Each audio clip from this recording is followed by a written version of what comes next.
Mesdames, Mesdemoiselles, Messieurs, membres du jury, il est une histoire d'enfant et afin de mieux la comprendre, laissez-moi vous résumer quelques faits. Ils sont jeunes, ils sont fragiles et pourtant, chaque jour de leur existence, ils affrontent une vie de misère. On leur a ôté leurs rêves, leur enfance, leurs choix. Ils sont les enfants de Gaza. Selon le Bureau central palestinien des statistiques, ils représentent 50% de leur population, ce qui a de quoi inquiéter les rares centres mis en place pour les aider étant donné l'ampleur des dégâts. Touchés physiquement, émotionnellement, intellectuellement et nutritionnellement, ils ne peuvent mener une vie normale, une vie d'enfant. Tout d'abord, Gaza est un territoire qui symbolise l'affrontement entre Palestiniens et Israéliens. Depuis 2007, l'État israélien a mis en place un blocus après la prise du pouvoir du Hamas à Gaza. Mais hélas, ce sont les enfants les premières victimes de ce conflit. Premièrement, ils ne mangent pas à leur faim. Deuxièmement, ils vivent dans l'insécurité et la peur au quotidien. Et troisièmement, ils sont tout simplement fragilisés, incapables d'étudier et de se concentrer. Ces enfants sont terrorisés. Ils ont perdu le sens du bonheur, le sens de la sécurité. Ils ont peur d'aller à l'école et pour cause, ils risqueraient d'être bombardés sur le chemin et même en classe. 30% des enfants palestiniens de moins de 10 ans souffrent d'énurésie. Ils sont traumatisés. Cauchemars, douleurs physiques dont on ignore l'origine, pleurs, introversion. Certains d'entre eux, rendus si facilement manipulables, seraient prêts à mourir dans les opérations martyrs menées contre Israël. La plupart de ces enfants ont perdu un membre de leur famille, qu'il soit mort ou exilé. D'autres vivent avec un proche handicapé. Ces chocs, cette violence au quotidien, entraînent chez ces enfants un comportement violent. Que ce soit à l'école ou dans la rue, ils deviennent au fil du temps insensibles aux dangers qui les entourent, et donc inconscients. Victimes innocentes, ils survivent dans un monde qui n'est pourtant pas le leur. Ils sont pour la plupart profondément marqués par la dureté de leur quotidien et devenus incapables de concevoir un lieu qui ne serait pas rattaché à la tristesse et à la souffrance. Plusieurs centaines d'entre eux sont faits prisonniers par les services secrets israéliens. Évidemment, on ne leur réserve pas le meilleur des accueils. Ils sont isolés, maltraités et insultés, menacés de viol ou qu'on s'en prenne à leur famille afin de faire d'eux des informateurs. Hélas, pour les Palestiniens de Gaza, il n'y a pas d'échappatoire. Le territoire est encerné par Israël. Maintenant que j'ai brièvement résumé la situation des enfants palestiniens, en pointant du doigt ceux de Gaza, je vais vous parler de ce qui m'a le plus atteint, le plus révolté. Ce sont les enfants taupes de Gaza, les victimes d'un trafic né de ce conflit. Avez-vous déjà entendu parler d'eux? Et savez-vous quelles tâches ils sont chargés d'accomplir? Avez-vous la moindre idée de l'enfer qu'ils vivent? Je vais vous parler d'eux. Je vais vous parler de leur souffrance et de leur fardeau. Ces petits hommes qui agonisent sous terre ont entre 10 et 13 ans. Et poussés par leur famille, ils travaillent pour des contrebandiers qui se font des fortunes sur leur dos. Les enfants creusent des tunnels entre Gaza et l'Égypte qui permettent de faire circuler des armes de destruction ainsi que des marchandises de contrebande comme les cigarettes, et ceci au péril de leur vie. Or, d'après l'article 3 de la Déclaration universelle des droits de l'homme, tout individu a droit à la vie, à la liberté et à la sûreté de sa personne.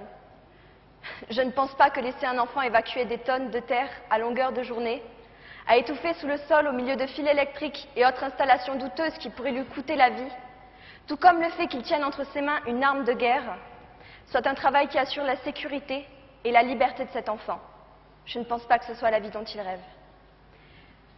Tout ceci pour un salaire misérable, voire souvent même pour aucun salaire. Mais qui dit travail dangereux, qui dit mauvais soins et salaire honteux, ne dit-il pas exploitation? Je voudrais maintenant faire référence à l'article 4 de la Déclaration universelle des droits de l'homme, où il est écrit que nul ne sera tenu en esclavage ni en servitude. L'esclavage et la traite des esclaves sont interdits sous toutes leurs formes. Sous toutes leurs formes, oui. Alors quand un enfant risque sa vie tous les jours, à peine 10 ans, sans avoir un salaire assuré, en étant traité sans aucun souci de sa personne, c'est, je crois, une forme d'esclavage qu'il faut dénoncer. Oui, ils exploitent des enfants, ils mettent en danger des enfants et ils s'enrichissent pendant qu'agonisent encore ces mêmes enfants. Regardons aussi l'article 31 de la Déclaration internationale des droits des enfants, qui dit que les États parties reconnaissent à l'enfant le droit au repos et au loisir, de se livrer aux jeux et à des activités récréatives propres à son âge et de participer librement à la vie culturelle et artistique. Je ne sais pas pour vous, mais moi je ne pense pas que ces enfants ont le temps ni l'argent nécessaire pour accéder aux loisirs, ni même pour penser à se faire plaisir. Épuisés par leurs travaux, ils ont surtout besoin de repos. J'attire également votre attention sur l'article 32 de la Déclaration internationale des droits des enfants, qui dit que les États parties reconnaissent à l'enfant le droit d'être protégé contre l'exploitation économique et de n'être astreint à aucun travail comportant des risques ou susceptible de compromettre son éducation ou de nuire à son développement physique, mental, spirituel, moral ou social. On ne respecte pas leurs droits, non. Ces enfants, on les pousse au fond de ces tunnels qui bien souvent s'avèrent être leur tombe. Leur tombe, oui, c'est exact. Car les bombardements ne contournent pas ces nombreux tunnels. Et ils s'effondrent avec, bien entendu, les jeunes travailleurs dedans. Et ne pensez surtout pas que cet acte inhumain décourage les trafiquants, non. Ni même les parents qui envoient leurs enfants au massacre, puisque pour chaque tunnel détruit, 5 nouveaux sont creusés. Y aurait-il une fin possible? Ou ces atrocités sont-elles condamnées à se répéter sans cesse? Peut-on continuer longtemps à les laisser mordre la poussière sous prétexte qu'il n'y a pas d'autre solution? L'article 5 de la Déclaration universelle des droits de l'homme mentionne pourtant que nul ne sera soumis à la torture, ni à des peines ou traitements cruels, inhumains ou dégradants. Ai-je besoin de vous démontrer une fois de plus que ces enfants sont soumis à des travaux inacceptables qui mettent en péril leur santé? Non, tout est là.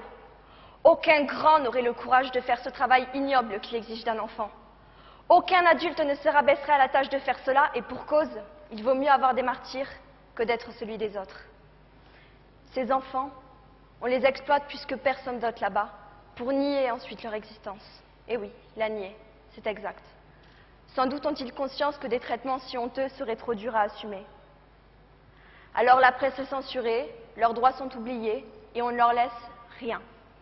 Ni liberté, ni désir, ni fierté. Pourtant, ils sont là, et on ne compte plus le nombre de décès de ces enfants. Leur vie se résume donc à la guerre, à la peur, à l'exploitation, à la maladie et à la famine. Autrement dit, ils fréquentent la mort chaque minute de leur existence. À chaque instant, à chaque endroit, tout peut prendre fin. Mais alors, toute leur vie n'ont-elles aucune importance? Le fait qu'ils n'auront connu que le désastre de la guerre ne gêne donc personne? Le fait qu'ils passent leur journée à travailler bien plus que leur propre père ne le ferait au lieu de parcourir la cour de l'école du coin en toute sécurité ne vous paraît pas intolérable?